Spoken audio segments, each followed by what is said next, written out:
Hello दोस्तों, हम लोग क्लास 10th के यूपी बोर्ड के हिंदी सब्जेक्ट में पढ़ रहे थे, जिसमें हम लोग ने सिलेबस के बारे में जानकारी ली, रस के बारे में जानकारी ली, अलंकार के बारे में जानकारी ली। जिन्होंने अलंकार और रस के बारे में ज्ञात नहीं है वो पहले के वीडियो को देखकर उसको रिवीजन करें और उसका पढ़ाई करें। आगे हम लोग देखिए छंद के बारे में पढ़ने वाले हैं। आज का विषय है छंद। ठीक है, तो छंद क्या होता है इसके बारे में पढ़ते हैं।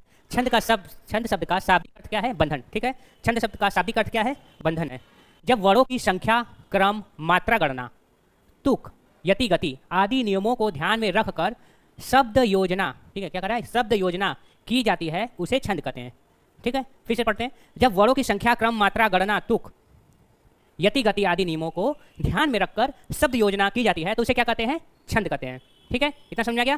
फिर नेक्स्ट चलते हैं। देखिए, अब देखिए छंद के भेद क्या है। छंद के भेद के बारे में जानकारी लेते हैं कि छंद सामान्यतः कितने प्रकार के होते हैं? 3।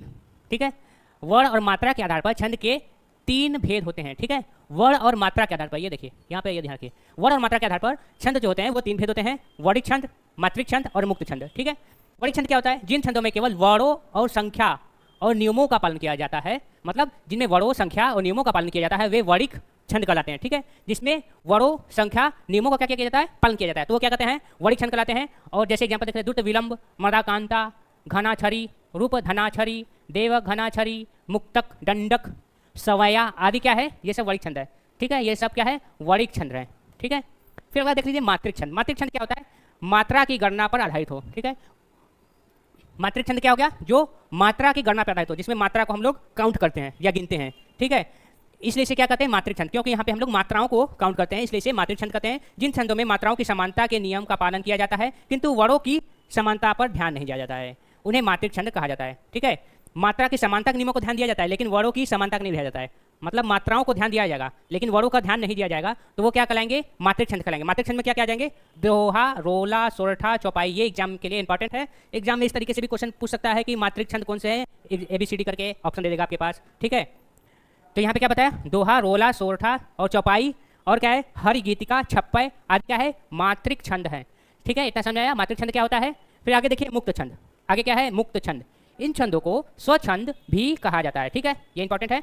इन छंदों को स्वछंद भी कहा जाता है। ठीक है, इनमें मात्रा और वर्णों की संख्या निश्चित नहीं होती है, मतलब मात्रा कितना रहेगा, वर्णों की संख्या कितना होगा, ये कोई निश्चित नहीं होगी। ठीक है, तो इसे क्या कहेंगे? मुक्त छंद, क्योंकि इसे मात्रा का भी नहीं ध्यान दिया जाएगा, वर्णों का भी नहीं ध्यान दिया जाएगा, तो इसलिए क्या हो गया? ये मुक्त हो गया, तो ये मुक्त छंद हो जाएगा। फिर अगला देख लीजिए। अगला देखिए सोरठा, जो हम लोग के यूपी बोर्ड क्लास 10th में आएगा। ठीक है, यूपी बोर्ड के क्लास 10th में सोरठा छंद आएगा। ठीक है, इसकी परिभाषा देख लिए। दोहा का उल्टा रूप कहलाता है। ठीक है, दोहा का उल्टा रूप क्या कहलाता है? सोरठा कहलाता है। ठीक है, जैसे दोहा में क्या होता है? उसमें 13-13 होता है और 11-11 होता है, जबकि इसमें उल्टा होता है, इसमें 11-11 और 13-13 होता है। ठीक है, तो देखिए दोहे का उल्टा रूप क्या होगा? सोरठा होगा। दोहे का उल्टा रूप क्या होगा? सोरठा होगा। यह एक अर्ध सम मात्रिक छंद है, अर्थात इसके पहले, देखिए पहले और तीसरे, ठीक है, दूसरे और चौथे चरणों में मात्राओं की संख्या समान रहती है। पहले, दूसरे, चौथे चरणों की मात्राओं की संख्या क्या रहती है? समान रहती है। इसके विषम पहले और तीसरे चरणों में 11-11, दूसरे और चौथे चरण में 13-13 मात्राएं होती हैं। ठीक है, समझे इतना सोरठा के बारे में? तो इसमें यह बताया कि पहले और तीसरे वाले में 11-11 रहेगा और दूसरे और चौथे चरण में 13-13 मात्राएं होंगी, तो वो क्या हो जाएगा? वो क्या हो जाएगा? वो हो जाएगा सोरठा। ठीक है, सोरठा में क्या होगा? पहले और तीसरे चरण में 11-11, दूसरे और चौथे चरण में 13-13 मात्राएं होंगी। ठीक है, तो उसे क्या कहेंगे? सोरठा कहेंगे। ये इसका मतलब बता दे रहे हैं, ऐसे जो ये बना होता है ना, इसको 2 पढ़ेंगे, और ऐसे जो रहेगा इसे 1 पढ़ेंगे। ठीक है, ऐसे जो बना है इसे 2 पढ़ेंगे और इसे 1 पढ़ेंगे। ठीक, तो देखिए ये इसके ऊपर मात्रा है और ये वर्ड है, म और उ की मात्रा लगा है, इसलिए यहाँ पे 2 इसे मानेंगे। 2, 1, 3। ठीक है, 3, 2, 5, 1, 6, 2, 8, 2, 10, 1, 11। ठीक है, ये 11 हो गया।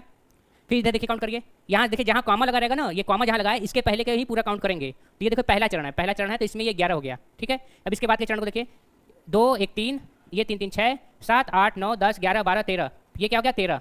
ये कौन सा चरण है? ये दूसरा चरण है। ठीक है, ये दूसरा चरण है, तो दूसरा चरण में क्या हो गया है? 13-13 मात्रा हो गया है। फिर यहाँ चौथे तीसरे वाले में आ जाते हैं। तीसरे चरण में, तीसरे चरण में कितना है? 2, 1, 3, 4, 2, 6, 7, 8, 9, 10, 11, इसमें भी क्या है? 11 है। 1, 2, 3, 3, 6, 3, 9, 4, 13। ठीक है, मतलब दूसरा और चौथे चरण में क्या होता है? 13-13 मात्राएं होती हैं, जबकि पहले और तीसरे चरण में 11-11 मात्राएं होती है। ठीक है, इतना कोई डाउट तो नहीं होगा। ये मात्रा कैसे देना देख लीजिए, जैसे आ की मात्रा तो इसलिए 2 हो गया है, इसमें भी आ की मात्रा इसमें 2 हो गया है, इसमें 1 है क्योंकि इसमें कोई मात्रा नहीं है। ये देखिए जब ऊ की मात्रा इस तरह लगेगा ना, ऊ की मात्रा जब इस तरह लगेगा तो इसे 1 मानेंगे। अब ऊ की मात्रा मान लीजिए इस तरह रहता तो इसे 2 मानते। ठीक है, हम समझ गए, आप लोग को समझ आ गया ना।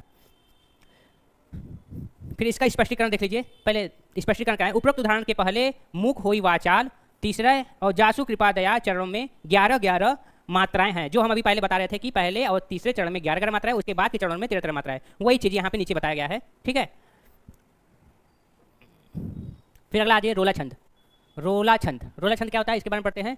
रोला एक सममात्रिक छंद है। रोला क्या है, एक सममात्रिक छंद है। एग्जाम आ जाएगा कि रोला छंद क्या है, ऑप्शन क्या दे देगा, तो इसमें क्या होगा, तो इसी तरीके से आपको एकदम ध्यान से उसका वो क्या बोलते हैं परिभाषा एकदम ध्यान से लगना चाहिए, क्योंकि कभी कभी परिभाषाएं से ही क्वेश्चन बना देती हैं। ठीक है, तो रोला एक सममात्रिक छंद है, अर्थात इसके प्रत्येक चरण में मात्राओं की संख्या समान रहती है। मात्राओं की संख्या क्या होती है, समान होती है। इसके प्रत्येक चरणों में 24 मात्राएं होती हैं। ठीक है, रोला में क्या बताया, इसमें 24 मात्राएं होती हैं और 11-13 मात्राओं पर यति होती है। 11 और 13 मात्राओं पर यति होती है। देख लीजिए इसका भी इसी तरह, को पाप ही पंचत्व प्राप्त सुनी जगमन धावत, बनी बनी बावन वीर बरथ चौ चंद मचावत, पै ताकी लोथ त्रिपथ गा के तट लावत, 9-2-11 होत 3-5 ही बिसरावत। इसमें देखिए को लगाए तो को यहाँ 2 पढ़ेंगे, 2 1 3 2 5 6 7 8 9 10 11। इसमें क्या हो गया, 11 हो गया।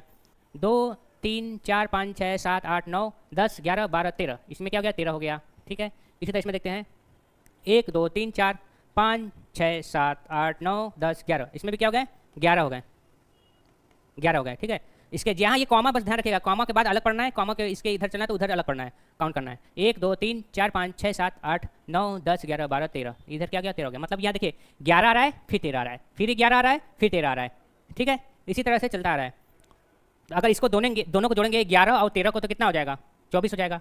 ठीक है, क्योंकि इसमें देखिए फिर से पढ़ेंगे तो देखेंगे आप क्या कहा है, इसके प्रत्येक चरण में 24 मात्राएं होती हैं। ठीक है, इसलिए और यहाँ पे बताया कि 11 और 13 मात्राओं पर यति होती है, मतलब आधा 11 रहेगा, आधा 13 रहेगा। ठीक है, तो ये दोनों को मिलाएंगे तो 24 हो जाएगा। तो ये पूरा इसी तरह भी यहाँ भी 24 हो जाएगा, यहाँ भी 24 हो जाएगा। ठीक है, उपरोक्त उदाहरणों में 4 चरण हैं और प्रत्येक चरण में 24 मात्राएं हैं। ठीक है, प्रत्येक चरण में मतलब इसमें भी 24 है।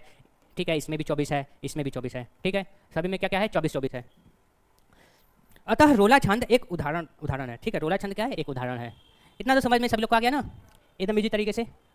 इसमें देखिए ई की मात्रा को भी 1 माना है। हम लोग वहाँ पे देखे थे ऊ की जो ऐसी मात्रा है उसको 2 माना गया है। ठीक है, ऊ की जो ऐसी मात्रा है उसे 2 माना है, और ई की ऐसी मात्रा है जो इसे 1 माना गया है। ठीक है, अगर यही ऊ की मात्रा मान लीजिए ऐसे में रहेगा, ऐसे में रहेगा तो इसे हम लोग 1 मानेंगे। ठीक, काउंट करने का इसी तरह है, ऊ की मात्रा रहेगा और ई की मात्रा को देख लीजिए। अगर यही बड़ी ई की रहेगा तो इसे 2 मानेंगे। अगर यही नी ऐसे में रहता तो हम लोग इसे 2 पढ़ते हैं। ठीक है, ऐसे में रहेगा तो 2 पढ़ेंगे, ऐसे में रहेगा तो 1 पढ़ेंगे। ठीक है, इसी तरह मतलब छोटी ई बड़ा ऊ के हिसाब से नापा जा रहा है इसे। ठीक है, बड़ा ऊ होने पर क्या नाम है कि 2 माना जा रहा है, और छोटा ऊ होने पर इसे 1 माना जा रहा है। ठीक है, इतना समझ में आ गया होगा सभी लोग को।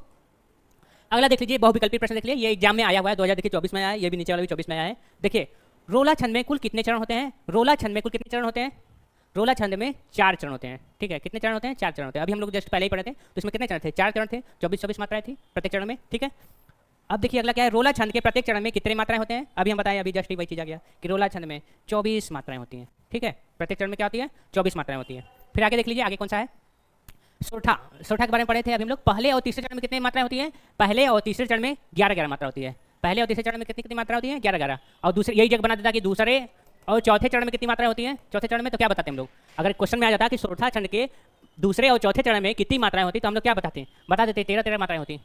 इस तरीके से एग्जाम में चेंज करके बदल सकता है, अगले साल इस तरीके से, इस साल इस तरीके से आ सकता है।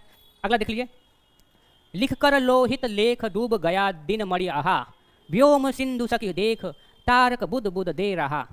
उपयुक्त पंक्ति में छंद है, तो इससे पहचानना है कि इसमें कौन सा छंद है। तो इसमें कौन सा छंद है, सोरठा है। ठीक है, इसको क्या करेंगे, इसमें भी काउंट करेंगे तो इसमें पता चल जाएगा। जैसे कि इसको 1 पढ़ेंगे, इसे 1 पढ़ेंगे, इसे 1 पढ़ेंगे, इसे 1 पढ़ेंगे। ठीक है, इसे 2 पढ़ेंगे, 2 ऐसे 2 हम लिख दे रहे हैं। ठीक है, इसे भी 2 पढ़ेंगे, इसे 1 पढ़ेंगे, इसे 2 पढ़ेंगे, इसे 1 पढ़ेंगे। काउंट कर लेते हैं, 1 2 3 4 5 6 7 8 9 10 11 30। ठीक है, 30 हो गया। ठीक, तो ये क्या हो जाएगा, सोठा हो जाएगा। अगला देख लीजिए, जो सुमिरत सिद्धि होई गगनायक करिबर बदन, करऊ अनुग्रह सोई बुद्धि राशि शुभ गगन सदन। इसमें क्या हो जाएगा, इसमें हो जाएगा सोठा। ये भी क्या हो जाएगा, सोठा हो जाएगा। सोठा के पहले चरण में कितनी मात्राएं होती हैं, सोरठा के पहले चरण में 11 मात्राएं होती हैं और दूसरे चरण में कितनी मात्राएं होती हैं? दूसरे चरण में 13 मात्राएं होती हैं। ठीक है, दूसरे चरण में क्या होती है? 13 मात्राएं होती हैं। फिर अगला देख लीजिए, अगला है सोरठा छंद के दूसरे और चौथे चरण में, जो अभी बनाए थे ऊपर क्वेश्चन उसी तरीके से आ गया। दूसरे और चौथे चरण में मात्राएं होती हैं तो 13 मात्राएं होती हैं। कैसी मात्राएं होती हैं? 13। दोहा छंद का ठीक उल्टा छंद कौन सा होता है? सोरठा होता है। क्या होता है? सोरठा। ठीक है, दोहा छंद का ठीक उल्टा क्या होता है? और सोरठा होता है। और सोरठा का उल्टा क्या हो जाएगा? दोहा हो जाएगा। ठीक है, इतना आप लोग को समझ में आ गया होगा। आप ज़्यादा से ज़्यादा सब्सक्राइब करें और लोगों को अधिक से अधिक शेयर करें, जिससे वीडियो और बढ़े, लोग भी और देखें, उनको भी फायदा मिले। ठीक है, थैंक यू।